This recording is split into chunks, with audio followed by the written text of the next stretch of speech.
Back with us, the England and Wales Cricket Board, ECB, is among the parties to issue an unreserved apology to Azeem Rafiq for the racism he endured during his time at Yorkshire Cricket Club. The ECB today convened a meeting with first-class counties and other key sporting stakeholders at the Oval in London to discuss the fallout from Rafiq's devastating claims of institutional racism at Yorkshire. Now, the parties issued a joint statement coming out of that meeting, praising Rafiq for shining a light on issues in the game that they admit have caused shock, sadness and shame. Rafiq's testimony in front of a British parliamentary committee on Tuesday rocked English cricket and has sparked hope that meaningful action will follow to purge the game of elitism and racism. Among those who've backed up Rafiq's claim of racism at Yorkshire and elsewhere in English cricket is the ex-Windies and Barbados pacer Tino Best. Tino played for Yorkshire during the summer of 2010 and joins us now. Tino, always good to have you on the SportsMax Zone. Brother, welcome. Hi, what's up? It's good to be here, guys. What's up? Good. Let's get right to it, my friend.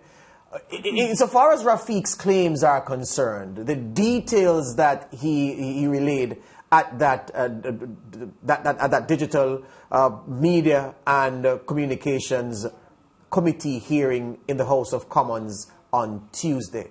And his claim that, look, Yorkshire, an institutionally racist place, English cricket broadly, institutionally racist as well. Where do you stand on that? Do you stand with him? Do you support him? Is he correct? Yeah, I mean, my time at Yorkshire was awesome. That's the honest truth, George. Look, I met some incredible people, played with some incredible players, played with Joe Root, Johnny Burstow. While I was at the club, I never experienced racism from anybody, any of the fans, not even in the community.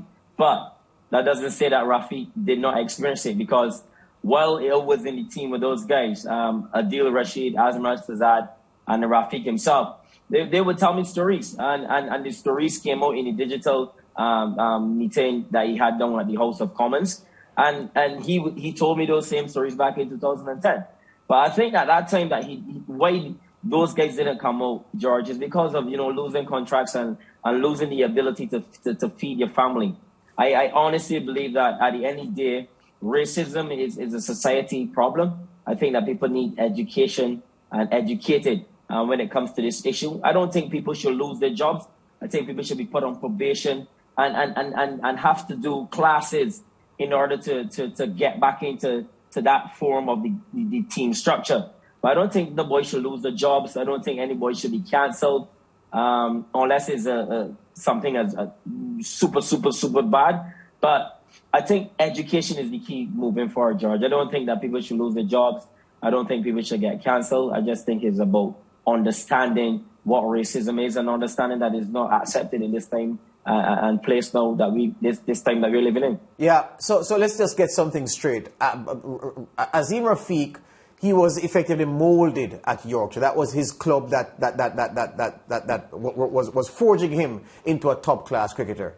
You had one summer there. He says his experience, bad, racism, and he found the organization to be institutionally racist. You spent a summer there, you're saying very good experience, you didn't have those kind of issues, but crucially, the things he told that parliamentary committee on Tuesday, 10 years before, he had told the same things to you. So on that basis, Tino, you're saying that there's no reason for you to disbelieve that what he said was true.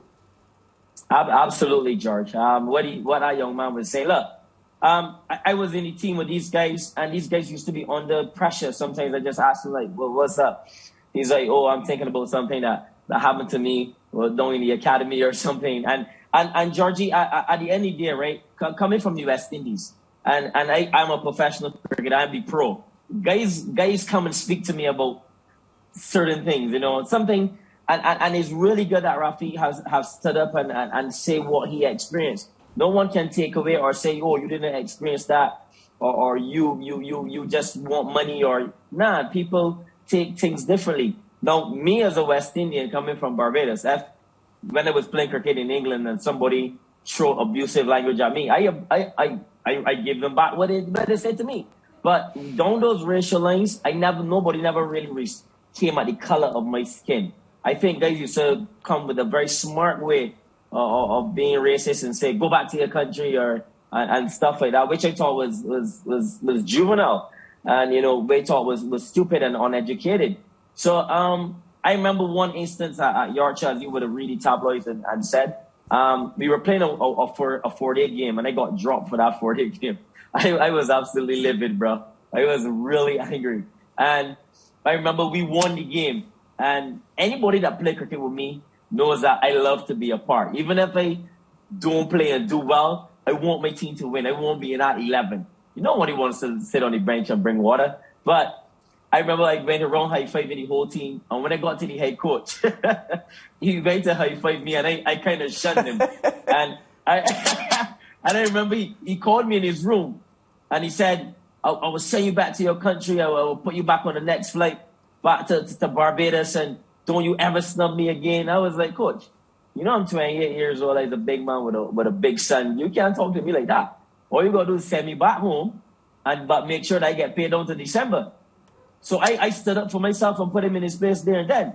But as I came back to England through the years, and I realized that what guys used to say to you about go back to your country, I asked my grandfather, who passed away now at the age of 97 in England a few years ago.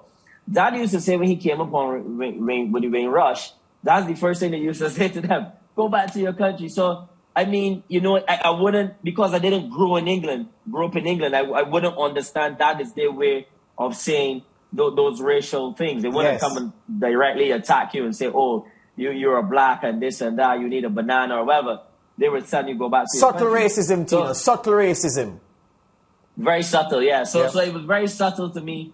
And look, I called the coach last year, and he said to me, look, I would have said the same thing to any player. I said, Coach, well, cool, then we don't have a problem. If that's the way that you,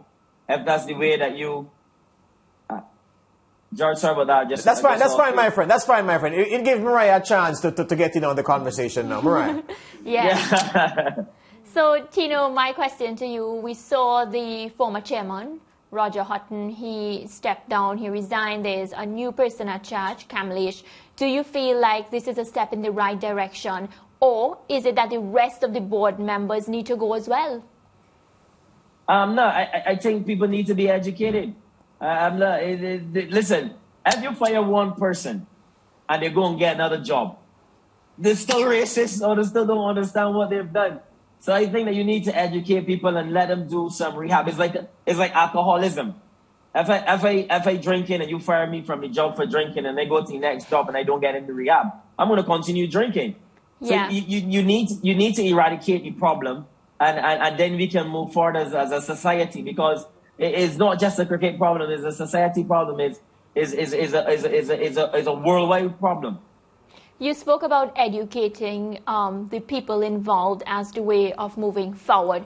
Do you get the sense that Azeem, Rafiq coming to the forefront and just speaking up, all these different things that are happening because of him just speaking up is a form of education itself? Yeah, as well. I mean, Rafiq himself needs some education as well, because there were tweets that he did 11 years ago when he was an 18 or 19-year-old kid about anti-Semitic stuff, and he needs education in that perspective as well. So I'm not saying, look, because he tweeted when he was 19 about something about the Jews and that Jewish community, not saying that we should cancel what happened to him at Yorkshire. Of course not. Everybody needs to be educated and made exclusive. Understand that you shouldn't judge people by their color, their ethnicity, their religion, and stuff like that. I think that the world needs a level playing field, and that's the only way that we are going to move forward and be good human beings to each other. Yeah. Finally, Tino, time has caught up with us. Sir Viv wasn't only a legend in these parts. He was a legend at Somerset on the English county circuit. And he said, in the wake of the Rafiq allegations before he went to that parliamentary committee, Sir Viv said, look, when we played in England, Yorkshire was one of those places. The racism was really, really bad. We felt it. And you would know from your time as a Tino, you're a student of the game, that the West Indies legends didn't break Yorkshire in their heyday. It was after that and after that cycle that some black players and West Indian players went to Yorkshire because, of course, of the rules of only players from the Yorkshire organic system being allowed into the team. I say that to ask you, are you saying to us that in the totality of your experience in England playing cricket, that you never experienced the racism, subtly or otherwise, beyond the go back to your home country remark from your coach at Yorkshire? Are you saying you didn't really experience this in all your time in England playing cricket? Yeah, that's that subtle racism about go back to your country. Nothing about my color and stuff. But I think my experience in England, I love England. I love playing cricket in England. I got some really good friends in England. Half my family lives in Torrington Heath in England. So I've never experienced it on the train. Or I'm not saying that it's not there. It is there for sure. But I'm just talking about my experience, you know. But I think at the end of the day, George, we got to educate each other about it. We got to call out our friends when they make foolish statements about, even if we're in a small little gathering having a drink or something, and they made comments about another ethnicity or another race. We need to call them out, and we need to hold each other accountable for our behavior. Excellent. Good stuff, man. All the best, Tino. You're getting a lot of salt and pepper in the beard, Tino. Yeah, man. Don't know what's happening. You know, Georgie. There you go, my friend. There you go. All the best to you. Thank you. Yeah, cheers, guys. Good. Tino Bertram Best there, the former Barbados and West Indies fast bowler, talking about his time in England and saying education is what is needed to turn the tide on racism in all of sport, especially cricket in the United Kingdom. Back with more after this.